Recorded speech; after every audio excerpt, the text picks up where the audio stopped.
Good afternoon. My name is Amy Gohl, and for those who don't know me, I'm a nurse consultant working with the Partnership for Maternal and Child Health of Northern New Jersey's Power to Protect New Jersey campaign. Next slide, please. I'd like to start today's program by wishing everyone a happy National Influenza Vaccination Week. This National Awareness Week is held during the first full week in December each year and focuses on highlighting the importance of influenza vaccination. This is certainly a fitting time for our action group to be meeting. Next slide. At our September kickoff presentation, immunization data for the 2020-2021 flu season was not yet available, so I wanted to share that data first. On this slide, flu immunization rates from the 2019-2020 season, shown in teal, are compared with last year's flu season, shown in green. On the left side of the graph, you can see that for all New Jersey residents over the age of 6 months, the immunization rate of 55.2% in 2020-2021 was a small increase over the previous year of 54%. Influenza immunization rates for adults 18 years of age or over, depicted on the right side of the screen, show a marked increase of just over 6% from 2019-2020, where it was at 45.2%. to last year, where we were at 51.3%. Although New Jersey ranked higher than the national rate for those over the age of 6 months, the national rate was 52.1%, we still need to work hard to meet the Healthy People 2030 goal of having 70% of the eligible population vaccinated. In addition, when looking at available vaccines for children, VFC doses, from 2020 to the same period in 2021, it appears there is a decrease in ordering for VFC flu doses. We want to remind everyone that if you are a VFC provider, please encourage your patients to get vaccinated for flu. Next slide, please. One of the ways to potentially track flu immunization rates in the current season is through data collected by the NJIS system. NJIS stands for the New Jersey Immunization Information System, and it's the state's registry where participating healthcare providers enter immunization data about their patients. Last year, the column on the left shows that between July 1st and November 11th, 709,737 doses were recorded. For the same period in 2021, 999,999 doses were recorded. So on the surface, we might want to infer that more doses of flu vaccine were given this year. However, when we consider the NJIS data, we must bear in mind that it has some limitations. Not all healthcare providers participate in the registry. And even if the healthcare provider participates, patients may decide to opt in or out. They need to give their consent to use the system. And while the data provides some insight into the number of flu doses administered, it does not reflect the actual number of people vaccinated. For example, children 6 months to 8 years old who received the flu vaccine for the first time require 2 doses. Since NJIS looks at doses, not individuals, the number fully vaccinated against flu is most likely lower than the number of doses administered. So based on NJIS data, we can't say for certain that immunization rates are higher this year. It could be that there are more providers using the system, more patients consenting to having their data entered into the system, or that more younger children were immunized requiring 2 doses. I just want to add here that the uptick in numbers of flu vaccine doses in NJIS this year is most likely good news for the future. Previously, the registry was primarily used by pediatric providers, Because of adult COVID-19 vaccinations, many more adult providers and pharmacies are engaging with the NJIS system.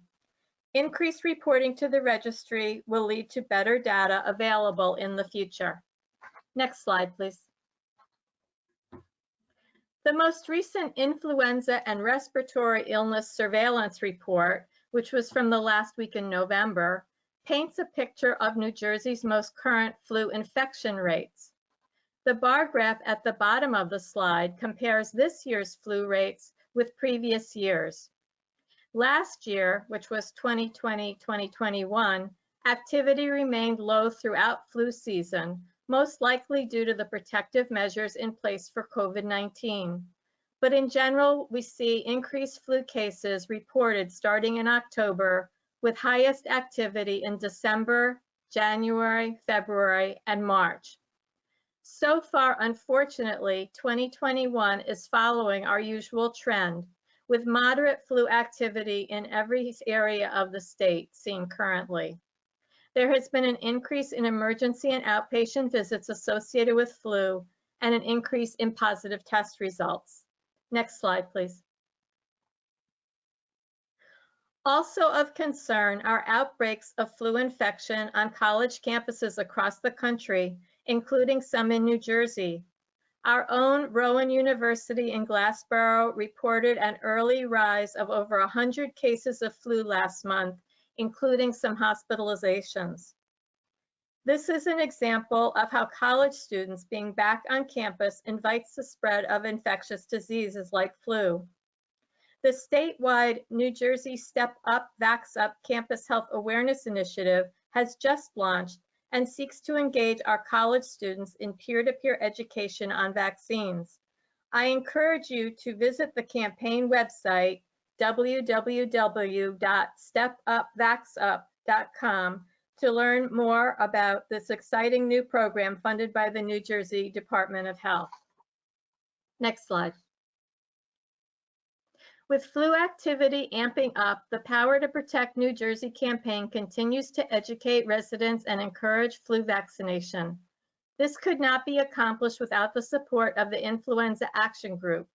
I want to thank all of our active members from last year for continuing their work and to welcome to the Action Group the following new members: Burlington County Health Department, Central Jersey Family Health Consortium, Lakewood Resource and Referral Center, Lawrence Township Health Department, and Monmouth County Health Department.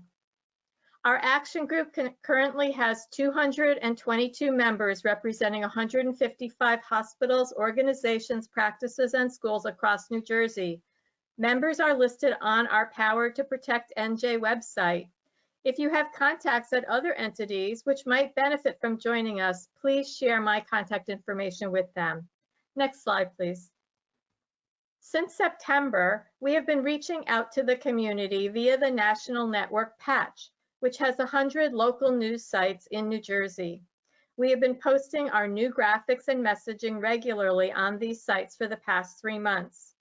As of the end of November, we've had 663,889 impressions, 1,055 clicks, with a click-through rate of 16%. Next slide.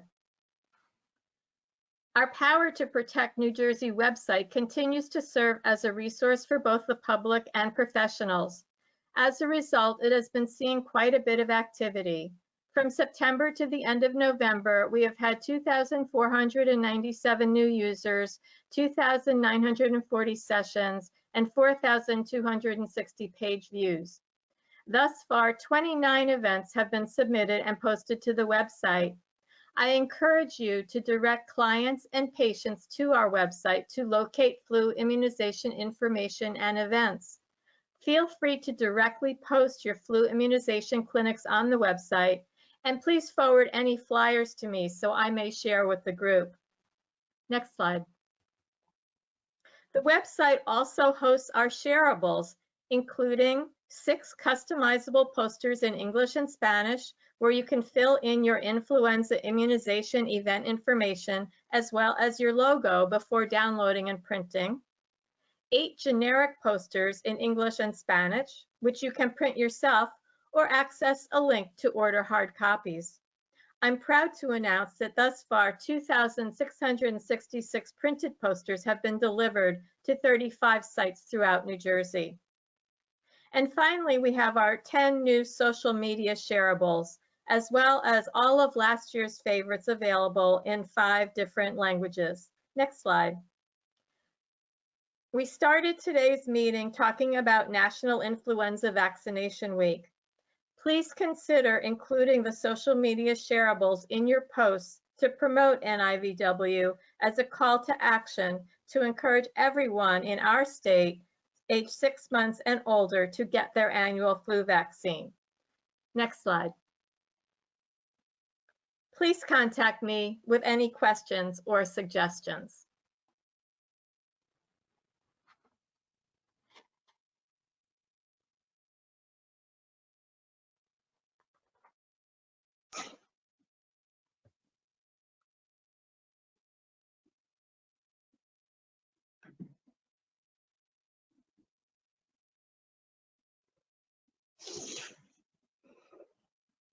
And now I'd like to introduce our speakers for this afternoon. We're going to start with Jessicarichmond. Jessica is a board member for Families Fighting Flu. She originally came to that organization following the loss of her 3-year-old daughter, Hayden, to the flu in 2014. Jessica wants everyone to realize how devastating the flu can be, even for healthy individuals, and how quickly it can take the life of a loved one. Jessica lives in Newport News, Virginia, and this afternoon she's going to share with us a mother's flu story, Hayden Smith. Welcome, Jessica.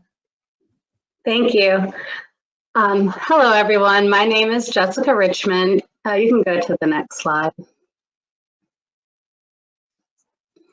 I'm going to go over my story, and then following my story, we will go over healthcare and public health professionals, what healthcare and public professionals need to be aware of, and vaccine hesitancy, and some Families Fighting Flu materials. And we'll have a question and answer session following that.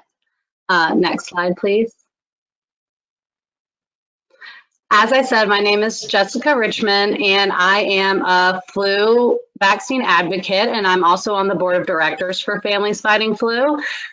In the picture here is my daughter. This is Hayden Smith, and we lost her to the flu in December of 2014. I would like to thank you for inviting me to come share my story today. And I think it's important to start my story by saying what a wonderful child Hayden was. She had such a bright personality. She was healthy, loving. She loved her dog. She loved princesses. And she was wonderful and full of life. Hayden never had any medical issues prior to getting the flu on December 4th in 2014.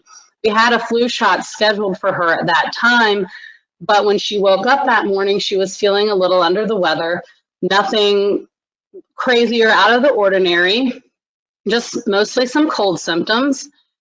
And so we took her to the doctor to have her checked to make sure that it was nothing serious.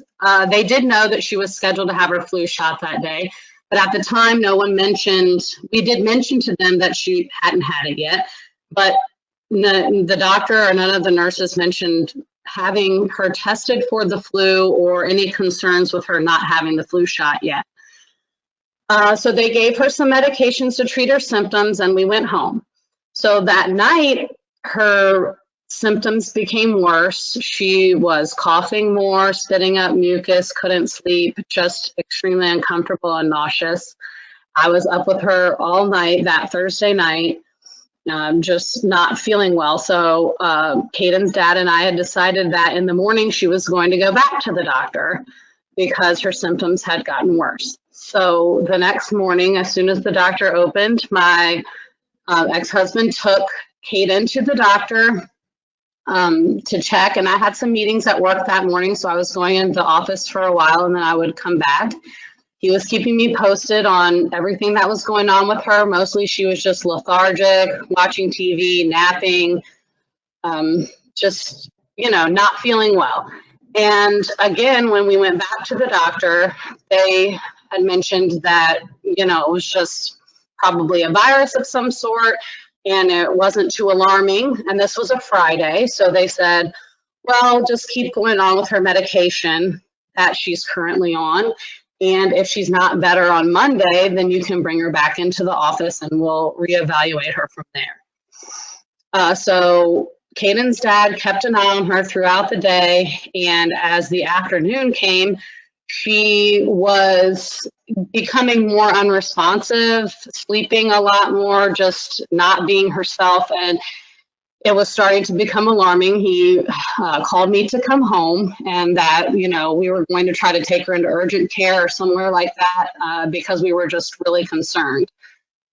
I work about 30 minutes away from home, and so I left, and on my way home that afternoon, I received a phone call that he had called 911, and Caden's dad had to give her CPR to try to revive her because she had stopped breathing.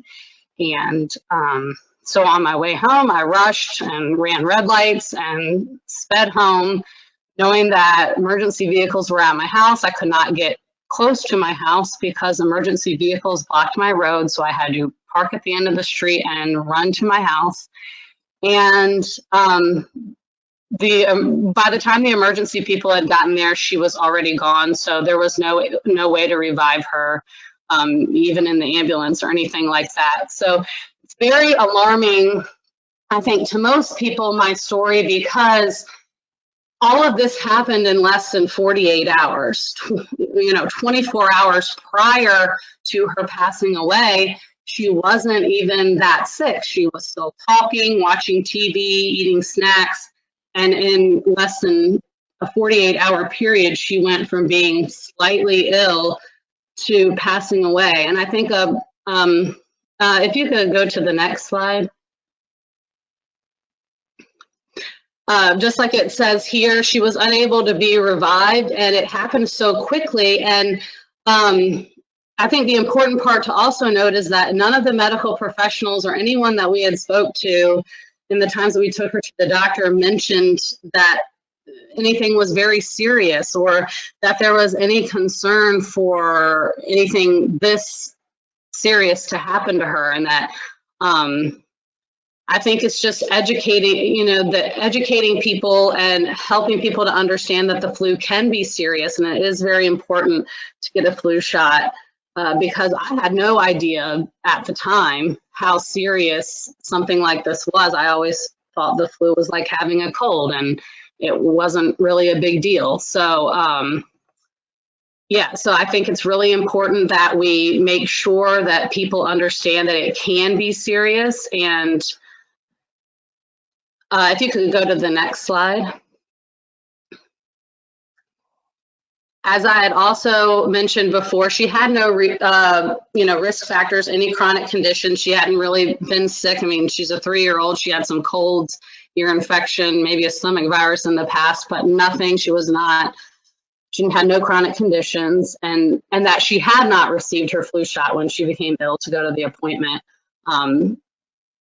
So I think that's also good to note because no one really brought that to our attention or seemed to be concerned with that. So just a few things to note about the flu shot. And thank you for letting me share my story and just to go over how important that we think it is that people are vaccinated for the flu, especially this time of the year when the flu is rampant and can be very dangerous and spread quickly. You can go to the next slide.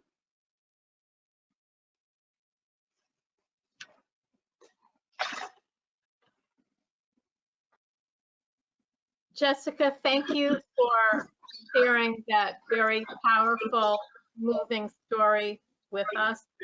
Very brave. You're welcome. I'd like to welcome our second speaker, Debra Maitre. Deborah has spent her nursing career caring for women and infants and is a clinical nurse specialist working with women during childbearing and child rearing stages of life. She has held leadership positions in hospital and healthcare system administration and currently teaches in graduate nursing programs across the country. Deborah has done extensive research and education on influenza vaccination for healthcare professionals and is a passionate advocate for improving vaccination rates among healthcare professionals and patients alike. Deborah has been a medical advisor for Families Fighting Flu since March of 2014. Today, Deborah will be discussing myths around flu and flu immunizations in her talk, Flu FAQ, What Healthcare and Public Health Professionals Need to Be Aware of. Welcome, Deborah. Thank you, Amy. You can go to the next slide, please. As Amy stated earlier, I'm a passionate flu vaccination advocate, especially for healthcare professionals. I began my interest in this during the H1N1 flu pandemic in 2009, and have seen a lot of healthcare workers, healthcare professionals have vaccine hesitancy. And so when I was working on my doctorate, I did a lot of work, and that was my my capstone doctoral dissertation work was around improving vaccination amongst healthcare workers.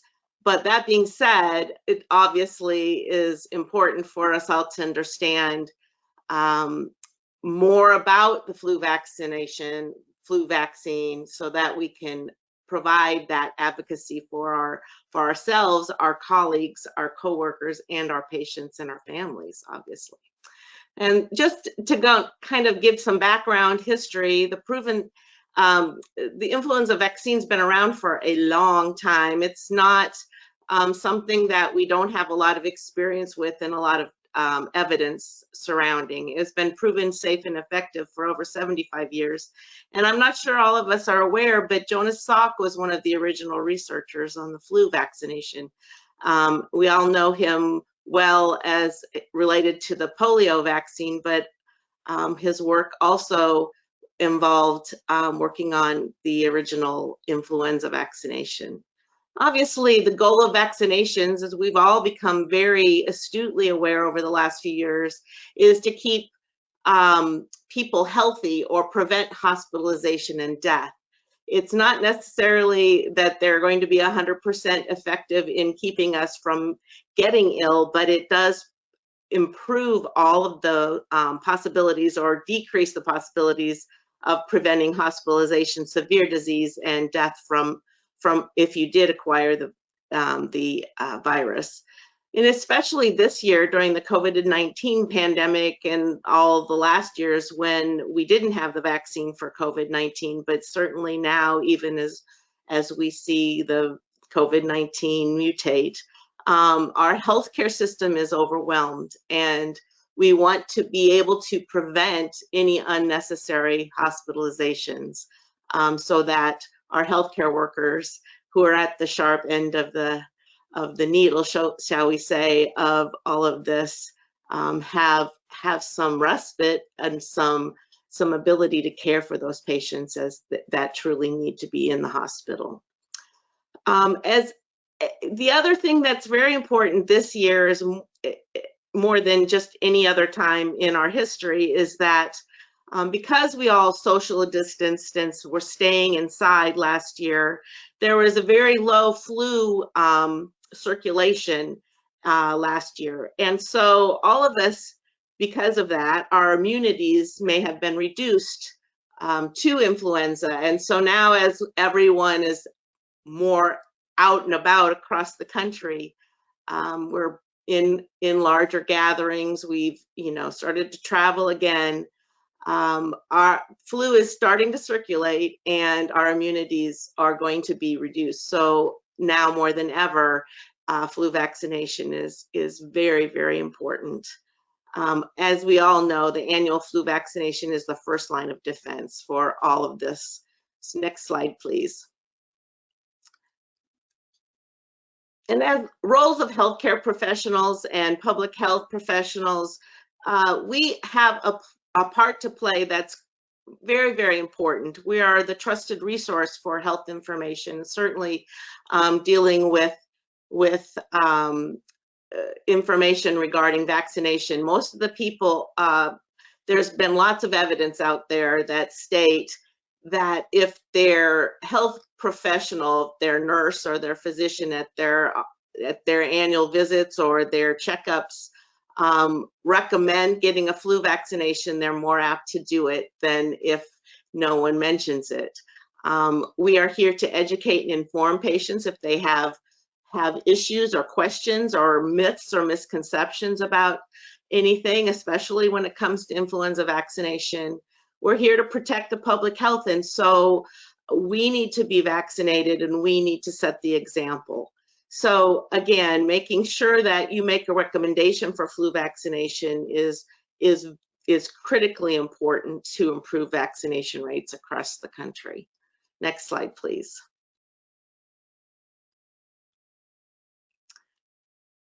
One of the things that we are probably more familiar with now more than ever is there's a group of patients, a group of people in the population that are at high risk for serious illness from viruses such as influenza and COVID-19. They walk hand to hand. They're very similar in their effects on the body.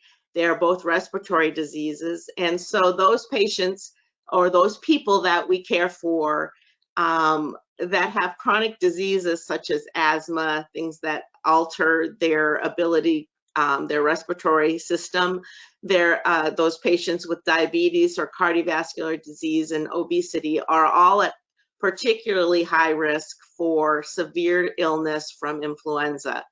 Patients that are 65 years and older are also, we all know, again, our immunity begins to wane after probably around 50. Our immune system starts to just not be able to mount the same kind of robust response to viruses. And so that 65 years and older, certainly we see those patients much more severely ill with influenza, and they tend to be the ones that are hospitalized. Although children under 5, again, have a very immature immune system and oftentimes cannot mount such a strong, robust immune response to viruses such as influenza. So they are also at particularly high risk. Pregnant women are much higher risk for severe disease and a lot of complications if they acquire influenza during their pregnancy. Pregnant women, because of being pregnant, have a decreased or a tamped down, if you will, immune response because their body is trying to keep a fetus growing, and so their immune response has to be down regulated, if you will. They also have other physiological changes that cause them to be at higher risk, such as lung capacity, etc. And so pregnant women, again, are one of the high risk populations for severe disease or death from influenza. So next slide, please. And while we have an interest in protecting our high-risk populations, really vaccines are intended to keep the healthy people healthy so that those patients that are, or those people that are at high risk stay healthy and we don't transmit that disease to them. So it's much more effective. Influenza vaccine is much more effective in younger individuals. And we're intending to keep those people healthy by not getting influenza so that then they don't transmit it to the elderly or immunocompromised individuals. They're the least likely to develop an adequate response to the influenza vaccine. This is very, very much parallel to the current information and evidence that we have with COVID vaccines and why we need to have a booster for certain individuals, and certainly to try to boost that immune response. So again, this is very important that the healthy individuals can protect the older and those with immunocompromise, so that they, again, don't, the spread of the virus is lessened. Next slide, please. So now we're going to talk a little bit about vaccine hesitancy and myths and misconceptions, and try to provide some facts so that you're armed with information. I'm sure you probably have this, but we're going through all of that as well. Next slide, please. When I was doing my doctoral work, I focused on a lot of things, but what I found was that healthcare professionals are just like everyone. We're the normal population. We're people too, right? And there were the same myths and misconceptions that are abundant in the general population. And so what I was told a lot of times by nurses or doctors, but mostly nurses, was I don't need the vaccine because I'm not high risk, I'm healthy, I've never had the flu. And again, that's a myth.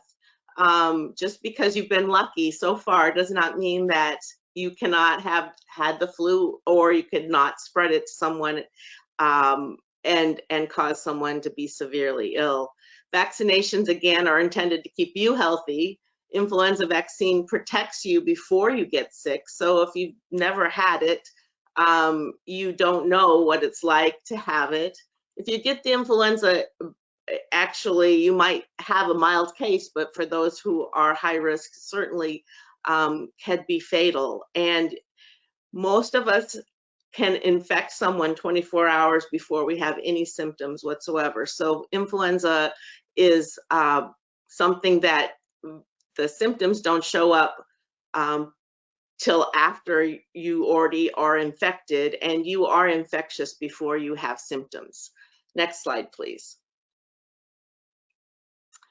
Another myth and misconception is that I got sick right after I got the flu vaccine. So the flu vaccine, I got the flu and the flu vaccine gave me the flu. Well, first of all, it's most likely not it was definitely not the flu vaccine that gave you the flu. First of all, again, very similar to the COVID vaccine, it takes 2 weeks for the vaccine to provide full protection. So your body takes 2 weeks to mount that full antibody response to the vaccination.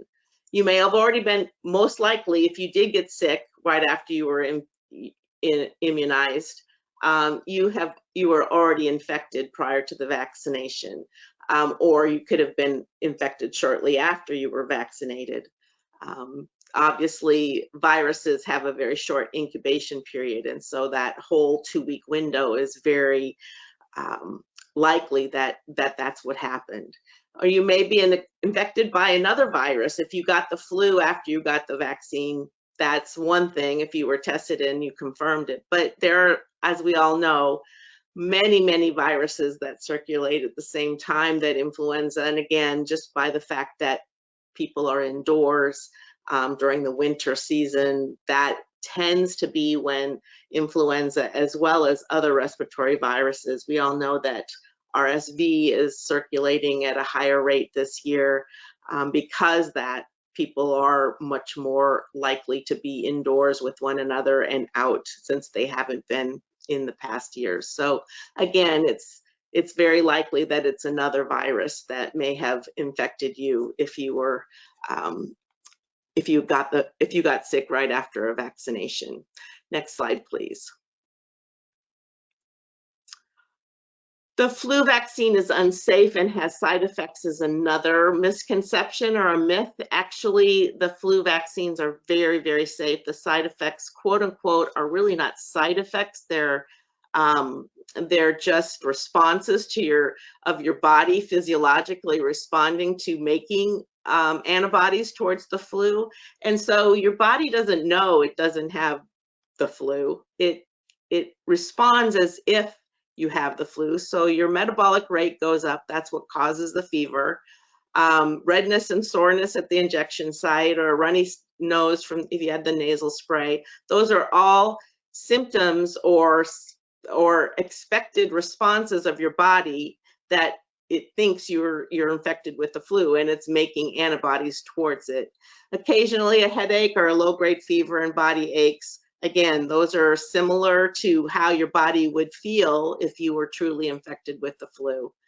The risk of serious side effects are extremely rare, and less than 1 to 2 cases per million of vaccinations recorded. And that is something that, again, it's more likely that you'll be struck by lightning than have a serious side effect from a flu and influenza vaccination. Next slide, please.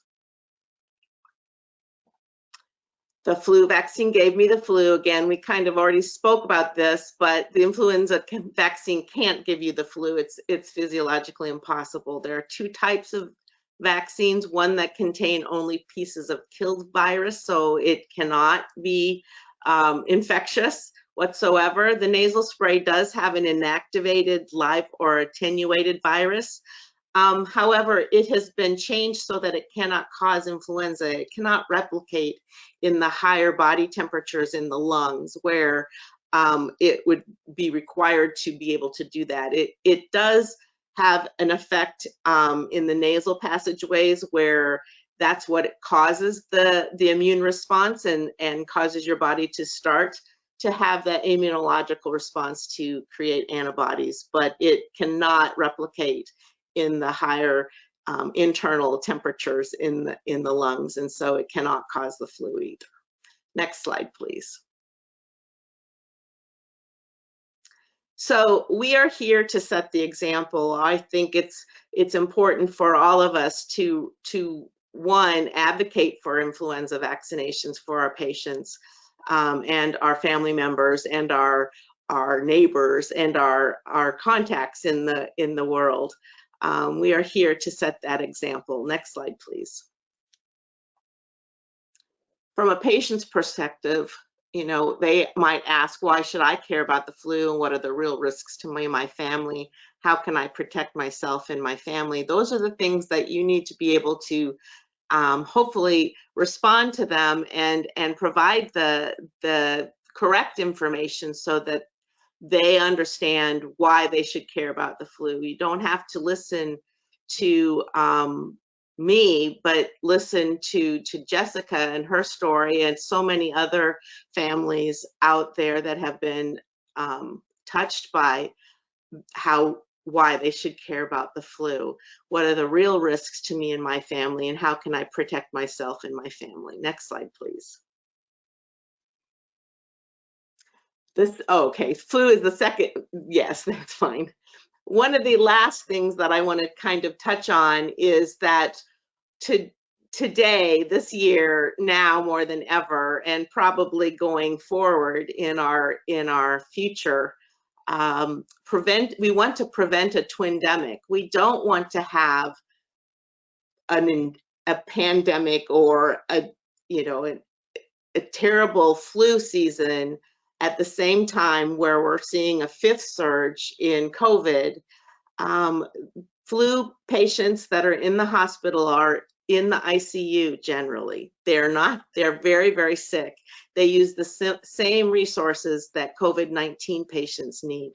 And many of them have severe respiratory disease, need ECMO machines, ventilators, rotoprone beds, all of those things that a COVID patient will need, a flu patient will need. And so we want to prevent having that surge for influenza when it's a completely preventable disease, and we can and hospitalization from it.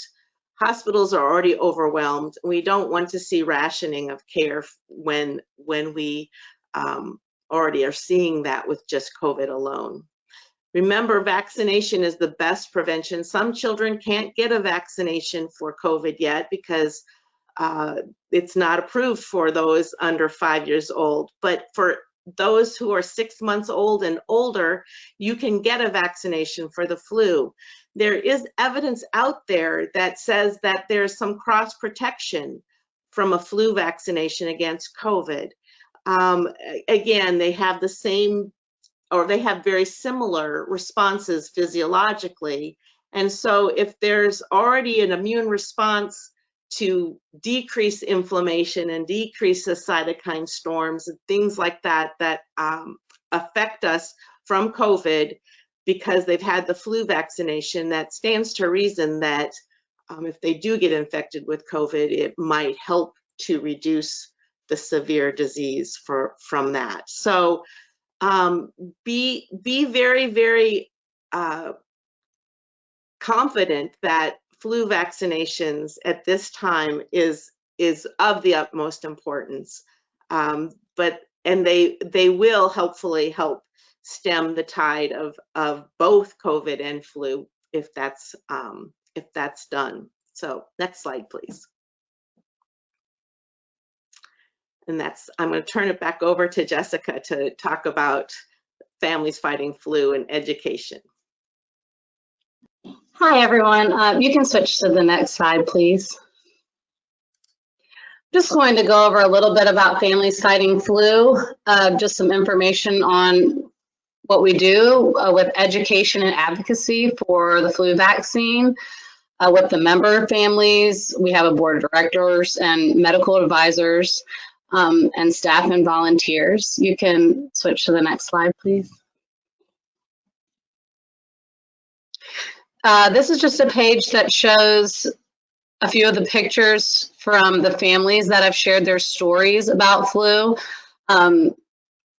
flu survivors, as well as people who have passed away, but it shares different stories and gives information on each individual shared by their families. And our goal is to increase vaccine confidence and save lives to prevent more stories like ours. Next slide, please. And this is just some information on emotional storytelling. Stories are 22 times more memorable than statistics. We share our stories because we want others to know what we didn't, and we want to prevent others from having similar experience. Healthcare decisions are emotional for most people, and people can relate to these stories because, you know, they're just like your family, you know, your children or your siblings or your parents. So it helps to change people's intention on vaccination. Change to the next slide, please.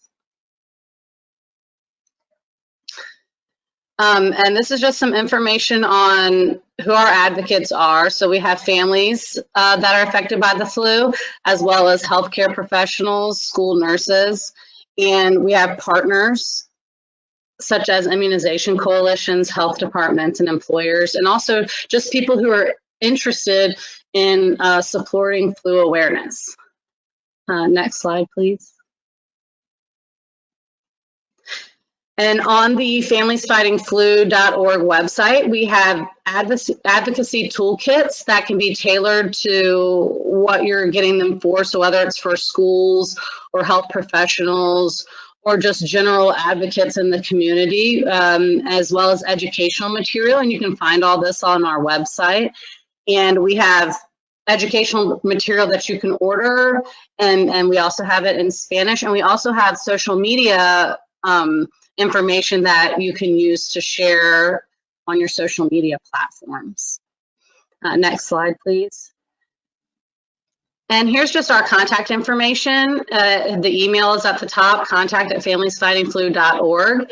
And like I said, you can order the materials on the website, which is familiesfightingflu.org. And you can also see a list of our social media platforms as well: Facebook, Twitter, LinkedIn, and Instagram. So take a look when you have some time, and thank you so much for your time today.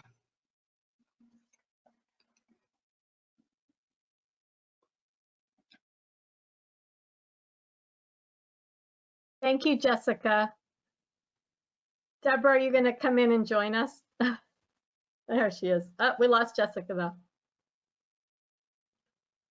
I want to thank you both for sharing some great information with our group today.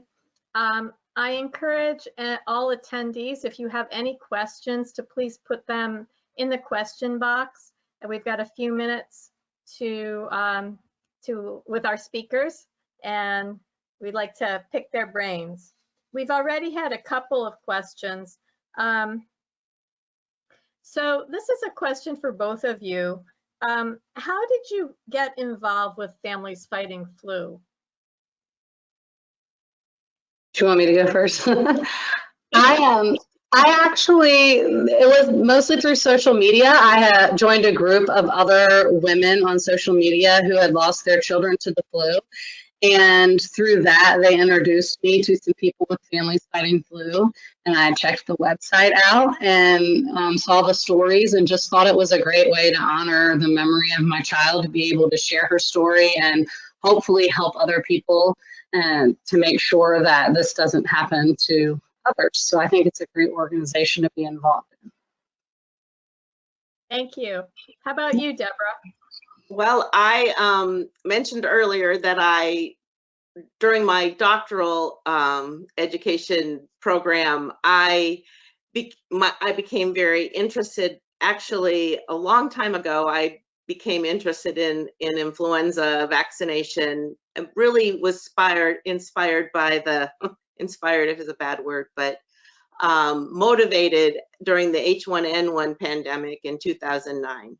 I was working in a large urban hospital as the director of women's and infant services, and in our labor and delivery, where we did about 6,000 deliveries a year.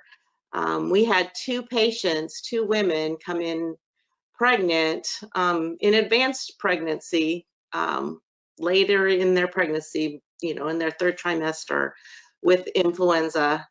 And both of those, well, we had more than that, but we had two specific that ended up in the ICU, and they ended up dying from influenza. And at that point, I always got my flu vaccine every year. I was always very, good about doing that, but never really felt passionate about my coworkers and my colleagues doing that. And so at that point, I started to say, this is not okay. We need to have all of our nurses, all of our doctors, all of our healthcare workers vaccinated. And I became kind of a crazy person about that at that point. When I started my doctoral program, then a couple years later, I knew that was what I wanted to focus my work and my research on, was on how to improve vaccination rates amongst healthcare workers. And so during the course of my courses, shall we say, I took a policy class, where you started to become, I became very enthused about becoming involved in advocating and being more active, shall we say, in promoting things that I felt were important. And I started to do a social media search on advocacy groups for influenza vaccination. I know there's a lot of professional groups out there, but I was particularly touched by Families Fighting Flu stories. And because of my passion between women and infants and childbearing, child-rearing families, I felt very drawn to their organization. So I contacted the original chair of or the organizer for the vaccination, for the Organization for Families Fighting Flu, and just said, I'm interested in helping in any way I can. And so we connected that way, and she said, well, we would love to have you as a medical advisor on our board, and it's been that way since. That was the start, right? Yep, that's what it was. That's great. Well, thank you for the work that both of you do. I know it's certainly very important work. We have one question from Wendy. I work in early childhood and am having a hard time finding a clinic or a hospital to come administer the flu vaccine. Everyone is more interested in administering COVID-19 vaccines. Any advice is greatly appreciated. Any thoughts? I would say, I mean, if you haven't already, I would reach out to pediatricians, because I know in the past, I've tried to get a flu vaccine with my son. I always make an effort. I've had 2 children since Hayden has passed away, so we always get our flu shots together every year. We wear pink, and we make sure we take a picture, and we remember it. So I tried to take him to like CVS or somewhere, and they won't do flu vaccines for anyone under, like, I can't remember what the age was, but it was like 7 or 8 or something like that. So you have to go to the pediatrician. So I would try to see if maybe there's a pediatrician's office that would do it. That's a great idea. That, or maybe if just family practice, because they see all ages. But that's a rough one, because I know that is, especially across the country, there's this thing that the pharmacies, et cetera, won't necessarily do flu vaccinations for children. However, you might try your public health department. Sometimes I've been involved a lot of in past years when flu was the thing. And again, this is, COVID's kind of overshadowed everything, but we did a lot of flu vaccination clinics at schools. We did, I volunteered, and, we gave out vaccinations at daycares and things like that, because a lot of parents don't know, that they just don't. And again, if they're not taking their child regularly to their pediatricians, or their pediatricians' offices aren't making that recommendation, the nurses are the front lines in the office. They should be making those recommendations, or asking, today's the day you're gonna, your child's due for his flu vaccination, not kind of like act like it's just like part of the regular vaccination. This, now it's time for your DPT. Now it's time, when they come in October, it'll be time for you to get for their flu vaccine. But it is hard in early childhood if you're not in a healthcare office, trying to figure out a way to get people to come and do that. Wendy just added, she wrote that some of their families are either undocumented or low income. Yeah. And I've been involved with the with the public health department in my county. I know they don't ask for that information. Those are good resources for flu vaccination. I think the topic of COVID has now come up because Wendy brought it up. So with the focus very much on COVID and now this new variant, how can we motivate folks to get a flu vaccine? Well, I can say that if, again, what we talked about earlier in trying to prevent a twindemic, people are out now. The holidays are amongst us. The flu is known to be active in the holidays, and you don't want to miss the holidays. We're all being very, very cautious about COVID, but the flu can be just as bad. And so we need to, use that as, okay, so we've done all these things. This is another reason why. And I think another piece is the evidence that it does provide somewhat of cross protection. If you have a child that's less than 5, they can get a flu vaccination and be somewhat protected. And then they could protect grandma from COVID. So again, it's it's something that I feel like, you know, we have a lot of reasons why there's so many parallels why we're trying to be so cautious about COVID, that we should be able to explain that flu has the same potential, perhaps not as, you know, the numbers aren't as high, thankfully, but it has the same potential to cause serious illness and death.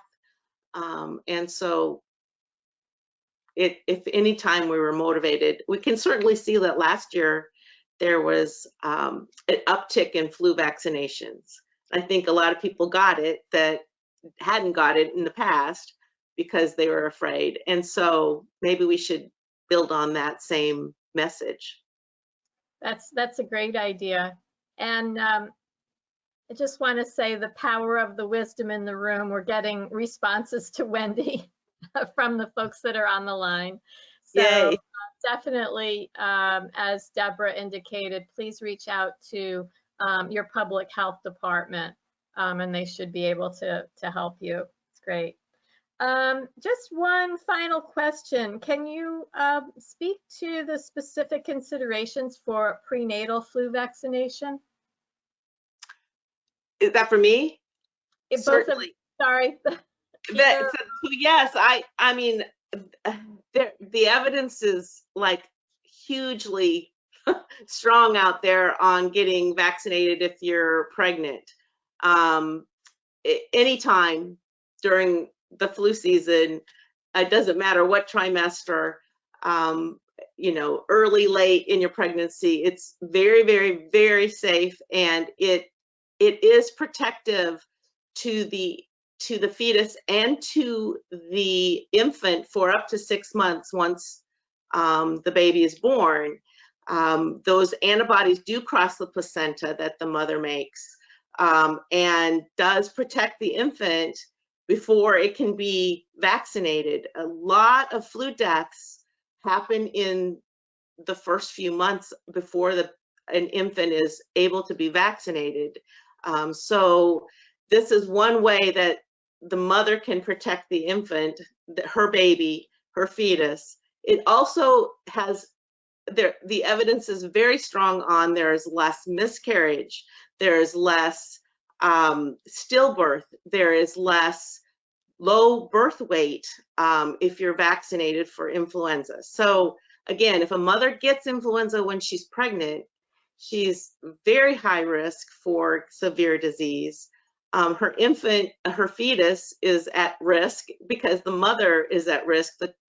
The temperature, the fevers during pregnancy to the fetus can be very damaging. So again, you want to prevent getting the flu, and when you're pregnant more than ever, certainly would be the time to, if you've never been vaccinated for the flu before, you should get vaccinated if you're pregnant, or if you're around people that are pregnant. Certainly those people need to protect themselves and protect the pregnant patient and that unborn baby. Thank you. I think we've run out of time. I want to thank both of our wonderful speakers for joining us today, sharing your stories, sharing the information, talking about the myths and how to address them. I'd also like to thank Karen Amadeo, who's been our technical support, doing all the magic in the background, as well as to everybody who's joined us, taking the time to participate in the meeting. I want to wish you all a happy, healthy, and safe holidays. And remember that we have the power to protect New Jersey. Thank you.